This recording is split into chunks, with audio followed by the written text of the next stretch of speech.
Hello and welcome to our 8th lesson on families, Sociology GCSE. If you missed the last one, I recommend you go back and you look at the 7th lesson on families. So let's get into it. So we're going to be looking at the Marxist perspective. We have already looked at the functionalist perspective. This was looking at the more of a traditional viewpoint, whereas the Marxists have a bit of a different standpoint around this. And then we will be moving into the feminist viewpoint in our next lesson. So how to get the most out of the study. Now, we are working out of our usual environments, and because of this you will be doing a lot of this stuff on your own, and that's going to require self-focus and determination to actually get through the materials without the distractions, without having me there to sort of help you along. So you're going to have to do this a lot on yourself. You won't be required to do the full amount of time. I actually don't expect you to do the full amount, given that a lot of the time that we are in class will be dedicated to discussions. There's time also for people asking questions, and then there's also the behavior management and distractions, that aspect that comes in. So realistically, it should probably take about 70% of the usual time to complete all the tasks that I have. I would recommend that you don't work in your bed, even in your room. Like you have that mental association with your bed and your room being with sleep and social life, so it's not the best place for you to work. It is better that you find a place in your house which you can develop an association for work. This is the place where I do my schoolwork. Do not use your bed. That's actually why I'm right now in my kitchen and not my room, because I associate that with sleep and my social life. If you are not using your phone for school, put your phone into another room. And the reason why I say put it in another room is because simply having your phone there and that's switched off can even still present a distraction. But if you're going to use your phone for work like I do, so you can have the class work booklet on your phone, then by all means. But if not, then I recommend you put it away so it's not a distraction. And lastly is you have access to my email if you get stuck. So if you need the help, by all means, please email me and let me know if you're falling behind or you're struggling to grasp something. Okay, let's get into it. Now, I've got a video which goes for about 9 minutes, and it covers a lot about Marxism. So if you've forgotten what about Marxism, then this will be a very good recap. If you know enough about it, feel free to skip ahead. Otherwise, let's have a watch.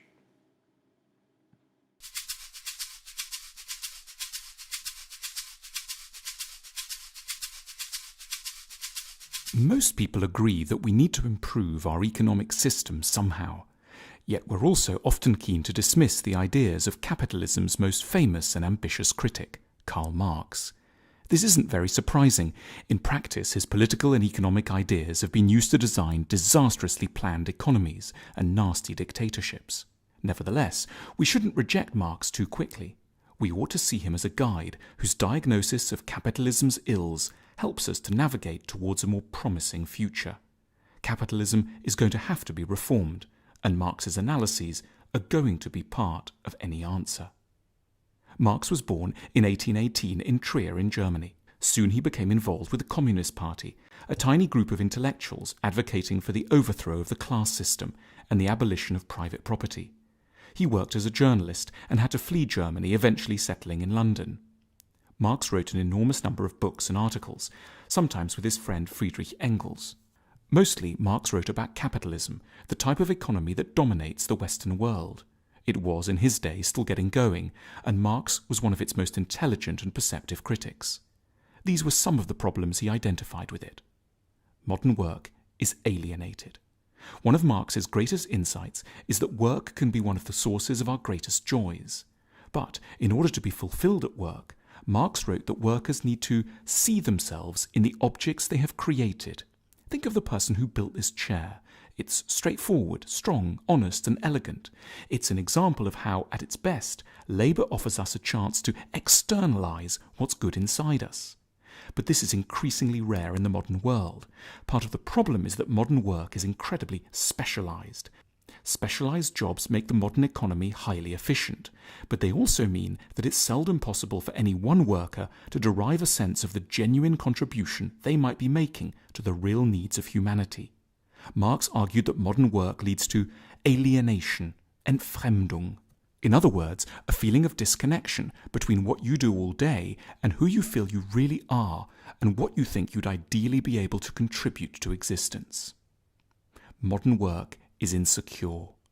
Capitalism makes the human being utterly expendable, just one factor among others in the forces of production, and one that can ruthlessly be let go the minute that costs rise or savings can be made through technology. And yet, as Marx knew deep inside each of us, we don't want to be arbitrarily let go. We're terrified of being abandoned. Communism isn't just an economic theory. Understood emotionally, it expresses a deep-seated longing that we always have a place in the world's heart, that we will not be cast out. Workers get paid little, while capitalists get rich. This is perhaps the most obvious qualm that Marx had with capitalism. In particular, he believed that capitalists shrink the wages of the labourers as much as possible in order to skim off a wide profit margin. He called this primitive accumulation, ursprüngliche Akkumulation. Whereas capitalists see profit as a reward for ingenuity and technological talent, Marx was far more damning. Profit is simply theft, and what you're stealing is the talent and hard work of your workforce. However much one dresses up the fundamentals, Marx insists that at its crudest, capitalism means paying a worker one price for doing something and then selling it to somebody else at a much higher price. Profit is the fancy term for exploitation. Capitalism is very unstable. Marx proposed that capitalist systems are characterized by a series of crises. Every crisis is dressed up by capitalists as being somehow freakish and rare and soon to be the last one. Far from it, argued Marx. Crises are endemic to capitalism, and they're caused by something rather odd. The fact that we're able to produce too much, far more than anyone needs to consume. Capitalist crises are crises of abundance, rather than, as in the past, crises of shortage. Our factories and systems are so efficient we could give everyone on this planet a car, a house, access to a decent school and a hospital. And that's what so enraged Marx, but also made him so hopeful too. Few of us actually need to work because the modern economy is so productive. But rather than seeing this need not to work as the freedom it is, we complain about it masochistically and describe it by a pejorative word, unemployment. We should call it freedom. There's so much unemployment for a good and deeply admirable reason, because we're so good at making things efficiently. We're not all needed at the coalface. But in that case, we should, thought Marx, make leisure admirable. We should redistribute the wealth of the massive corporations that make so much surplus money and give it to everyone. This is, in its own way, as beautiful a dream as Jesus' promise of heaven, but a good deal more realistic sounding. Capitalism is bad for capitalists. Marx didn't think that capitalists were evil. For example, he was acutely aware of the sorrows and secret agonies that lay behind bourgeois marriage. Marx argued that marriage was actually an extension of business, and that the bourgeois family was fraught with tension, oppression, and resentment, with people staying together not for love, but for financial reasons. Marx believed that the capitalist system forces everyone to put economic interests at the heart of their lives, so that they can no longer know deep, honest relationships. He called this psychological tendency commodity fetishism, Warenfetischismus, because it makes us value things that have no objective value. He wanted people to be freed from financial constraint so that they could, at last, start to make sensible, healthy choices in their relationships. The 20th century feminist answer to the oppression of women has been to argue that women should simply be able to go out to work. But Marx's answer was more subtle. This feminist insistence merely perpetuates human slavery. The point isn't that women should imitate the sufferings of their male colleagues. It's that men and women should have the permanent option to enjoy leisure. Why don't we all think a bit more like Marx? An important aspect of Marx's work is that he proposes that there's an insidious, subtle way in which the economic system colours the sort of ideas that we end up having. The economy generates what Marx termed an ideology. A capitalist society is one where most people, rich and poor, believe all sorts of things that are really just value judgments that relate back to the economic system. For example, that a person who doesn't work is worthless, that leisure beyond a few weeks a year is sinful, that more belongings will make us happier, and that worthwhile things and people will invariably make money. In short, one of the biggest evils of capitalism is not that there are corrupt people at the top, this is true in any human hierarchy, but that capitalist ideas teach all of us to be anxious, competitive, conformist, and politically complacent. Marx didn't only outline what was wrong with capitalism, we also get glimpses of what Marx wanted the ideal utopian future to be like. In his Communist Manifesto, he describes a world without private property or inherited wealth, with a steeply graduated income tax, centralized control of the banking, communication and transport industries, and free public education. Marx also expected that communist society would allow people to develop lots of different sides of their natures. In communist society, it's possible for me to do one thing today and another tomorrow, to hunt in the morning, fish in the afternoon, rear cattle in the evening, criticize after dinner, just as I have a mind without ever becoming hunter, fisherman, herdsman or critic. After Marx moved to London, he was supported by his friend and intellectual partner Friedrich Engels, a wealthy man whose father owned a cotton plant in Manchester. Engels covered Marx's debts and made sure his works were published. Capitalism paid for communism. The two men even wrote each other adoring poetry. Marx was not a well-regarded or popular intellectual in his day. Respectable, conventional people of Marx's day would have laughed at the idea that his ideas could remake the world. Yet just a few decades later they did. His writings became the keystone for some of the most important ideological movements of the 20th century. But Marx was like a brilliant doctor in the early days of medicine. He could recognize the nature of the disease, although he had no idea how to go about curing it. At this point in history, we should all be Marxists, in the sense of agreeing with his diagnosis of our troubles. But we need to go out and find the cures that really will work. As Marx himself declared, and we deeply agree, philosophers until now have only interpreted the world in various ways. The point, however, is to change it. Fantastic. I'm kind of curious as to what you would have thought about that. Particularly the point where he was sort of saying, like, at the end of it, we should all become Marxists. Now, obviously, I know that will get a very fiery response from some people. In fact, if you go to the original YouTube video of this and you scroll down into the comment section, you know it is not going to be, you're not in for a good time. So it is rather controversial how they present Marx in this sense, particularly with the stigma around the different movements who have perpetuated Marxism. I'm not going to get into that. I'm going to sort of try and avoid the controversies around that, and I'm going to get into the lesson more so. So let's push in. Okay, so the other, what are we trying to do today? So we're wanting to look at how Marxists explain the function of families, and you may have gotten a glimpse of that in the video, particularly, and a lot of people get confused because, particularly between feminism and Marxism, in the sense of, well, why aren't Marxists necessarily a fan of families, and feminists really aren't either? Why is that? And it is for different reasons, but they're both not really fans of it, and people get confused as the reasons why. And there was a little snippet where they did talk about that.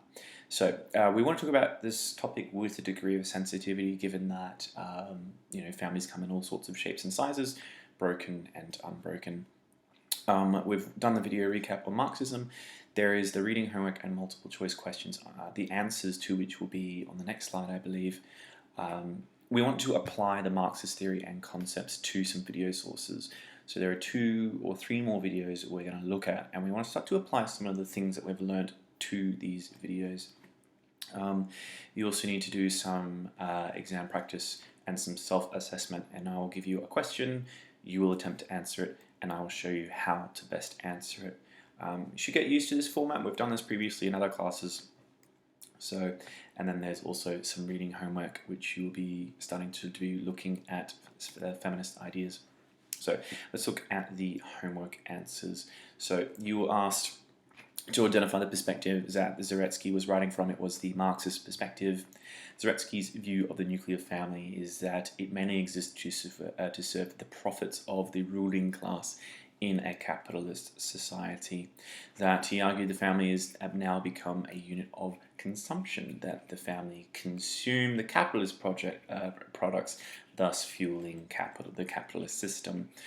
He argues that the nuclear family is harmful to women because unpaid labor and essentially being the property of one's husband. And that Zaretsky might use the example of the tooth fairy, replacing a tooth under the pillow with money, as evidence as the family socializes children into accepting capitalist views. So money is the best reward for anything. And lastly, functionalists would criticize Zaretsky's research because it ignores the positive roles that families perform in society and for the family members. So let's move into looking at an article, and if you go onto this link here, it will bring you to this website. It's from the Mirror, and I'll bring you to an article that says how tax row over World War II wound led to Duke of Westminster Hugh Grosvenor inheriting a £9 billion. So he is 25. He became the third richest person in the UK when his father died this week, but it could have been a different story had it not been for an old war wound. He had his grandfather Robert, the 5th Duke of Westminster, to thank for waging a 12-year legal battle to the taxman over his brother's old war wound. In 1944, the Duke was injured by an exploding shell whilst commanding a regiment at the tail end of World War II. And in UK law, those who die in service for the country do not have to pay any inheritance tax, currently set at 40% for the rich. Now, even though the Duke went to live for another 23 years, he eventually did die of cancer. Hugh's grandfather, Robert Grosvenor, successfully argued that the wound caused infections, which became the cancer which killed his brother. His challenge made Robert the richest man in Britain by 1970, and there is no suggestion of any wrongdoing by the Grosvenor estate, but John Christensen of the Tax Justice Network said the family has been at the forefront of the use of tax avoidance mechanisms. If you are rich enough, you don't face the tax bills the rest of us expect to pay. Hugh Grosvenor is also set to benefit from the tax arrangement from the Grosvenor estate, which is now set up and run as a series of trusts. Some pictures here of him with his late father, the 6th Duke of Westminster. You can see he's quite, as they say in the article, baby-faced. It just means he looks very young. It doesn't mean he looks like a baby. It is for this reason that he will pay no inheritance tax, which could have been around a staggering £3 billion to the Whitehall coffers. Shaz Roy Choudhury of the Association of Chartered Certified Accountants said, "I'd be surprised if they haven't found a way around inheritance tax issues. Otherwise, as one of the richest families in the country, how would they have kept the wealth?"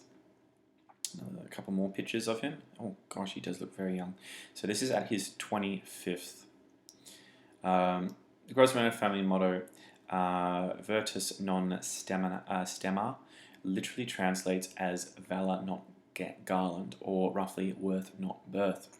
Hugh's dad, Gerald, was an intensely astute businessman. He himself inherited, in his words, an estate in very bad shape, which he turned around, as well as incredibly generous man, giving time, money to various charities close to his heart. There he is there. There is a picture of the family seat, Eaton Hall, near Chester. It's a house. It's huge. Now, all of his titles, worldwide property portfolio and duties, which have taken the best part of a millennium to create since the days of William the Conqueror, have now fallen to his son. There's the motto. Hugh, who is the godfather to the future king, Prince George, is the third richest man in the UK and the 68th richest billionaire in the world. And as the richest person under 30 in the world and single, the 7th Duke of Westminster probably now has the title of the most eligible bachelor in the country. So, now that I've read the article, I have a question, which is, and this is referring to the reading which you would have done from the homework, which is, which aspect of Zaretsky's theory does this best link to? Now I want you to answer this on page 43. You have some space at the top, and I want you to try answering that question. But I can tell you it does have something to do with the view on housewives, funny enough. So if you go to page 41, and I think it's about halfway down, there is some sections on there which will help you answer that question. So take the time, pause the video, answer it, and then we'll move on.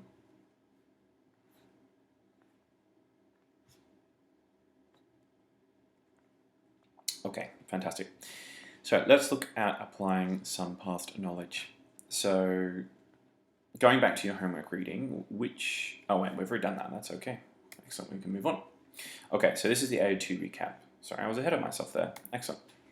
Okay, so Marx argues that because Zaretsky argues, sorry, he believed that in this process called economic determinism. And he believes that the family plays a key role in this. And if you want to know what economic determinism is, you can click on the link and it'll give you a lot more in this, but it essentially means that your economic position determines where you are in society. Marx argues that because the bourgeoisie owns all the wealth and the means of production, then all of society exists to serve their needs. It does mean that the government has less power than the bourgeoisie, so to speak, though sometimes members of the bourgeoisie obviously are in the government. You could look at the case of a lot of the people in power are quite wealthy themselves. So this is a lot of the case in America in particular. A lot of the people who run for president are usually very wealthy themselves. Michael Bloomberg, obviously, Donald Trump as well. But a lot of the people that end up in there are quite wealthy. And you do have that case here in the United Kingdom as well, particularly the House of Lords. So he argues that yes, and that the government makes laws to meet the needs of the bourgeoisie and keep their interests. So in the space below, I want you to explain, what does the family do to help keep the bourgeoisie in power? So you've got some space there at the bottom of page 43. I want you to answer that. And I won't be giving you answers to every task. This will actually require you to go back and do your homework if you haven't done that. So if you've done your homework, you should be able to answer this question quite easily. 10 points if you know who this family is. Fantastic. So I've got another video here that I want to show you, and I want you to think, how can we apply the key points of the Marxist argument that the family serves the needs of capitalism, and I want you to start to answer the questions on page 44 when you finished the video. So let's go and watch the video first, and then we'll look at answering those questions. Here we go.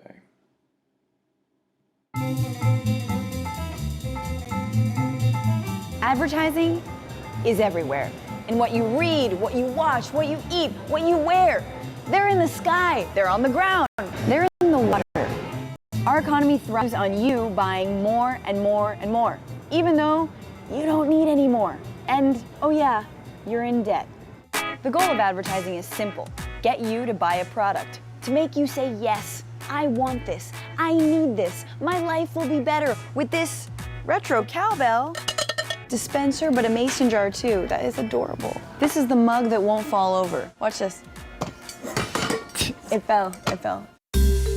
We wanted to learn how advertisers capture our attention and get us to buy stuff we don't even really need. So we turned to Jonas Sachs, an advertising executive and co-founder of Free Range Studios, to explain a few ways brands get into our heads. How do ads tell us who we are, or tell us who we should be? We see 3,500 of them a day. And the majority of them basically tell us, you suck, and if you don't buy this product, you're not going to be rich enough, smart enough, hot enough. And so we walk around being told 3,500 times a day how deficient and lame we are. Are there any ads that have stuck out in your mind? The number one most shared advertisement on YouTube of all time is that Dove Real Beauty Sketches ad. They make the Real Beauty Sketches. It's all about how women are so much more beautiful than they think they are through this stunt of the police artist who's sketching them. Tell me about your hair. They make a picture of what they think they look like versus what a stranger thinks. Kind of have a fat, rounder face. People are saying, listen, they're reaching hundreds of millions of people with a positive message about beauty. People want to share it because they say, oh, those are my values, that's my idea. And then you start buying the soap because you share those values. Baby, you don't know what it's like to love somebody. So this is one of those classic shop therapy ads. That, you know, parenthood is hard, drinking Coke is easy. You need to speak to people on the level of identity, you need to speak to people on the level of emotion. There are millions of people who are gonna sit there and be like, yeah, that's my truth, that's it, it's totally me. Thanks, Coke. Why use Beckham? Advertisements tell you not that this product does this thing, it's that people like this use this product. If you want like these kind of people, use this product and you're instantly one of them. So, you know, we all want heroes lives and we want to know how to be more like those heroes. And, you know, watching sports and watching movies that these guys are in, we don't necessarily know how to be more like them, but advertisements tell us how to be. Are you up for whatever? Don't answer. Grab a Bud Light and show it. Try new things. Make new friends. I mean, it's all just crafted around creating a gap. You know, you don't have enough, you don't have what's right. It's not necessarily even that the audiences are sitting at home and saying, oh man, I need to spend more time in the club. It's like they're saying everybody else is in the club and why aren't you there? So advertising is just a constant fear of missing out. There's a huge amount of that. Wow, advertisers are like crappy friends. They make us feel needy, ugly, and uncool, but we keep them around anyway. This is a beautiful moment. Sure could use a Coke. Brilliant. Okay, so again, page 44. Have a crack at answering those questions. When you're done, we'll move on. So pause the video, and then we'll look at the next video. Okay, so yeah, believe it or not, Peppa Pig. So how does this seemingly innocent video emphasize the Marxist point that the family socializes children into values that benefit the ruling class? Now, this wouldn't, if you've read your homework, this will stand out to you like a sore thumb. You should be able to get this straight away. Even if you haven't in the homework and the questions that you answered, you should kind of see where we're going with this. So let's take a look at the next video and then we'll look at answering that question as well.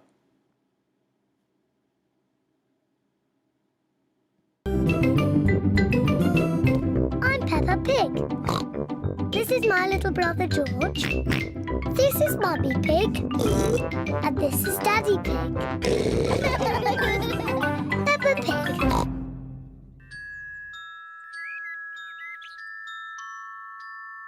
The Tooth Fairy.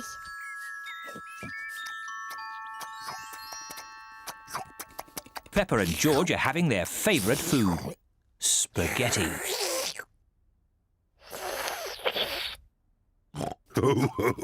What a lot of noise! Finished! Ah, now we'll have a bit of quiet.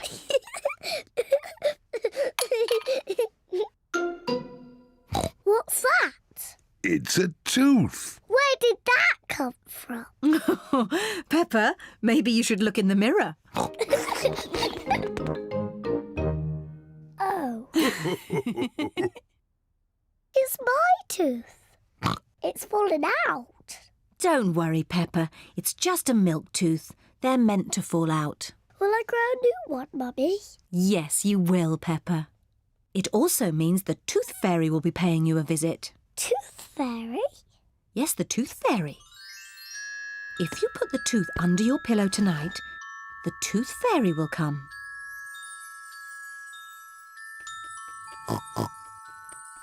The Tooth Fairy will take the tooth, and in its place, she will leave a shiny coin.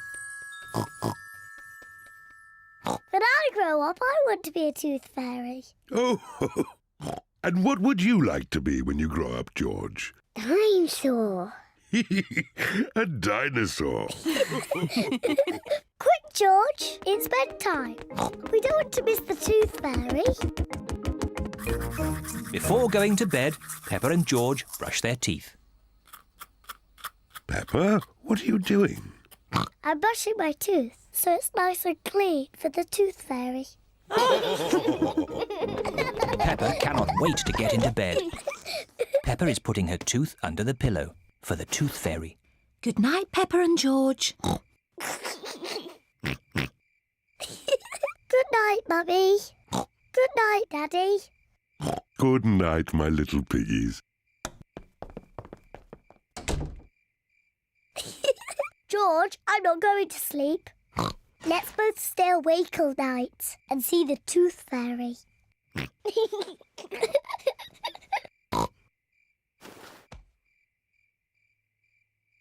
This tooth fairy is very late. The tooth fairy is taking a long time to arrive. Where is that tooth fairy? What is that noise? Is it the tooth fairy? George, can you hear something? Oh, George. Oh, the noise is George. He was so tired he has fallen asleep. George is not very good at staying awake, but I am. I'm going to stay awake and see the tooth fairy.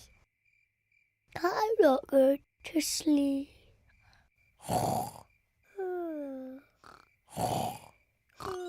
The tooth fairy has arrived. But Pepper is asleep. Hello, Pepper. Would you like this coin in return for your tooth? What a nice clean tooth. Thank you, Pepper. Good night.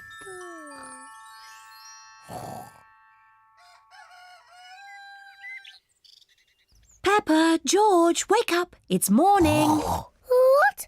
I wasn't asleep. Did the tooth fairy come? No. Let's take a look under your pillow. Look, Pepper. The tooth fairy has been and she's left you a coin. Hooray! You fell asleep, didn't you? Well, maybe I fell asleep just for a little bit. Next time I will stay awake and I will see the tooth fairy.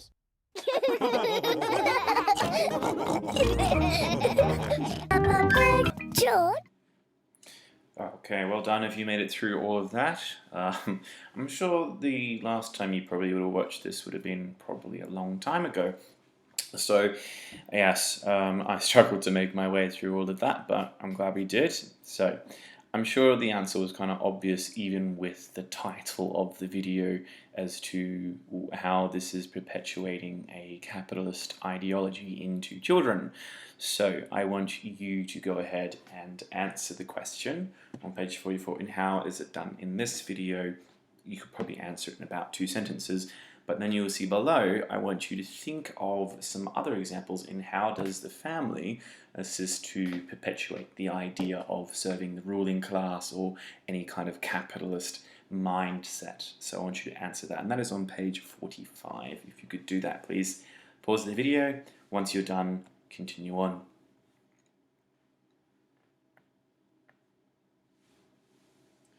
Okay, so our wonderful cat here is again going to ask us a question, and it is, what other examples can you think of, oh wait, this is the exact same question I had before, of how families socialize children into accepting values that benefit the ruling class. So again, there's that question, keep going.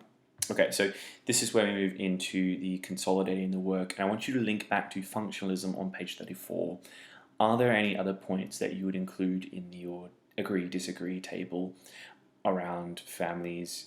So I want you to go back to page 34 and I want you to continue to pen down perhaps some arguments against the family function. So we talked about how like the functioning of the family, how is that important in particularly children.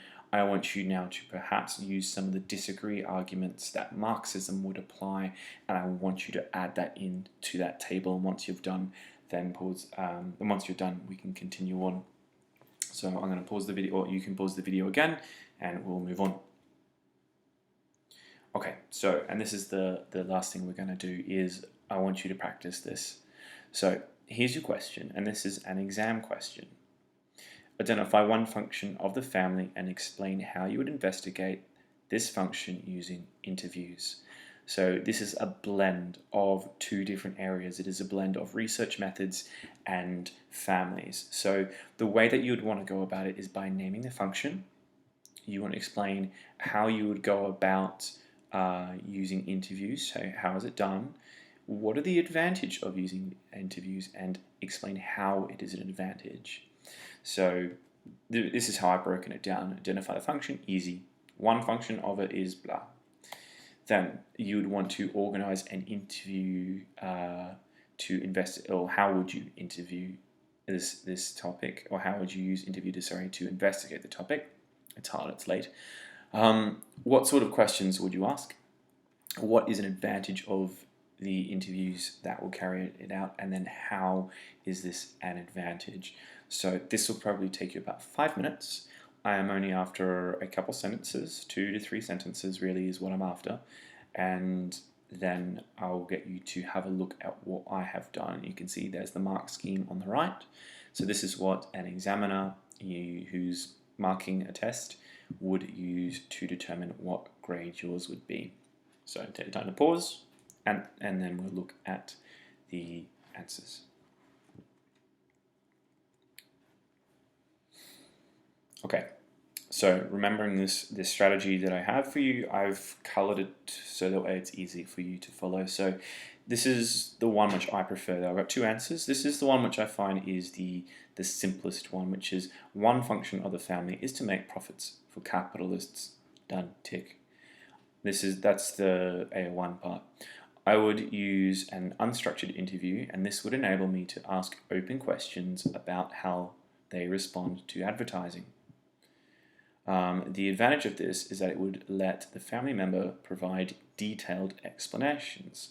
So that's the advantage, but how is that? Why is it important that they can provide detailed explanations? Well, having this freedom will encourage participants who might not feel comfortable speaking to take the time to reflect and open up, increasing ecological validity of the research. Ecological validity meaning how it reflects real life. And then the other one, here we go, is one function of the family is to socialize children into accepting capitalist values. Using an unstructured interview would enable me to ask open questions. That's the how, and then I go into the advantage. And it would let the family member provide detailed explanations on what values they teach their children. And I go back to the how, which is whether Christmas, and this is like an example of a question, whether Christmas is a religious or family occasion, or whether it's about spending money and receiving presents. That's the how it's done. Now, how is it an advantage? Some families might not realize this or might not be comfortable speaking about it, but the unstructured interview would give them time to reflect and open up. So there's your 2 sort of answers that I have. You can see one is got a clear mixture where it goes back and forth, requires a bit more time to give the example in, but both would receive 4 marks out of 4. So that is where we're going to leave it for today before we head into looking at some marriage trends and feminism. I will see you in the next video.